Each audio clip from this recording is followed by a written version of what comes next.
Hello everyone. This class I'm going to teach about the lesson A Question of Space by Neera Kashyap. Let us learn the author's introduction.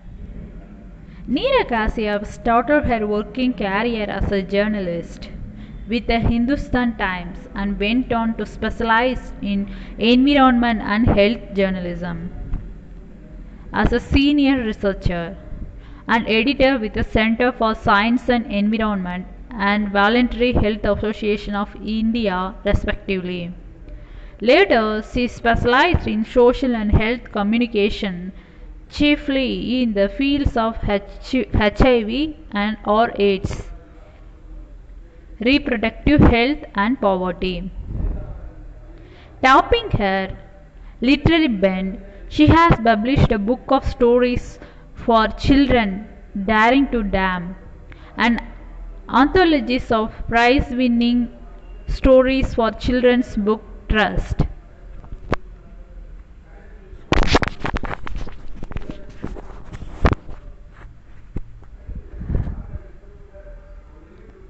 These stories reflect both the stresses facing children as well as magic realism, tapping deeper layers of the subconscious.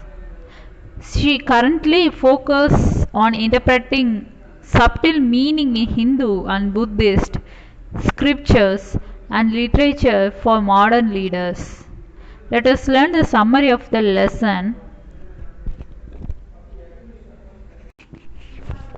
The lesson, A Question of a Space, written by Neera Kashyap, discusses a burning contemporary issue.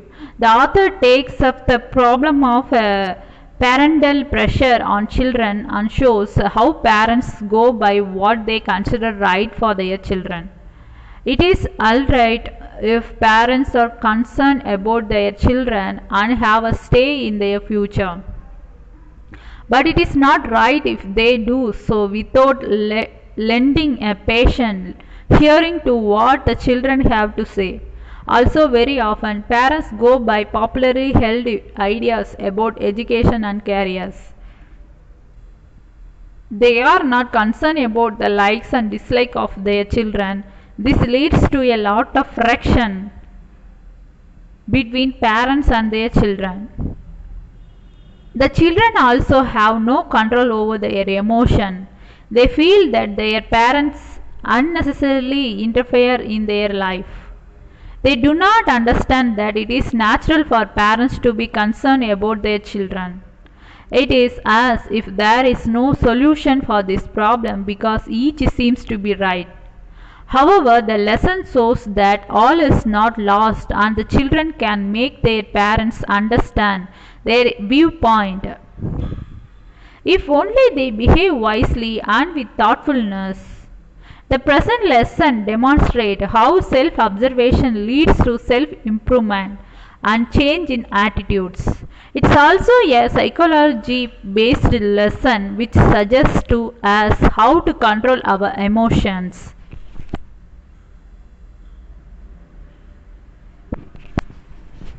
Vikrant is an only child of a successful doctor couple who want him to become a doctor too. Vikrant is a student of 10th standard and his day is filled with more and more studies.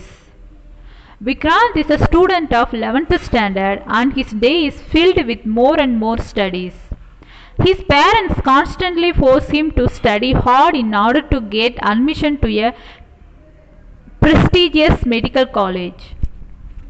It is at this juncture in his life that Vikrant meets Anju, a photojournalist. Vikrant meets him on the jogging tracks and while conversing with him, Vikrant asks him if he has been forced by his parents into this profession.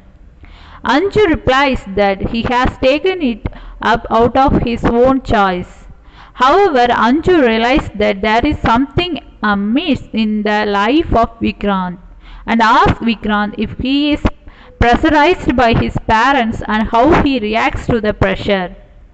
Vikrant replies that he argues that his parents and even walks out in anger. Anju advises him to keep observation how his body reacts when he is upset. Vikrant follows the advice of Anju and notices that whenever he gets upset, his body starts clenching, mouth gets dry, and his head grows tight at the temples. Vikrant confidence that he has felt it when his parents put pressure on him to join tuition for medical entrance. Unable to bear the pressure every time his parents make such a reference, he walks out on them. The next day, Vikrant tells Anju that observing his body reaction and emotion was not helping him to solve his problem. Then Anju gives him the most important advice. He asks him to express an emotion opposite what he feels. He adds that he is agitated. He should express his anxiety as calmly as possible. Vikrant tries Anju's advice and finds that he is able to bear the pressure much better, and also notices that his parents are also willing to listen his point of view and are agreeable to support him. Surprisingly, Vikrant also realized that he too is prepared to consider his parents' proposition. Thus, a hopeless situation turns into a win-win situation. If children are prepared to move a step forward in the process of easing friction, parents are also ready to take that extra step. Glossary, that is meaning: pondered, hit, cosmos, universe, tuft, foolish, glee, happiness, junkies, useless, weary, tired, galvanizing, provoking, scorn, disrespect, chaff, irritated, dejection, sadness, agitated, disturbed. Objectivity, without prejudice, bias, refrain, avoid doing, confrontation, disagreement. So this is a small brief explanation summary of the lesson and meaning.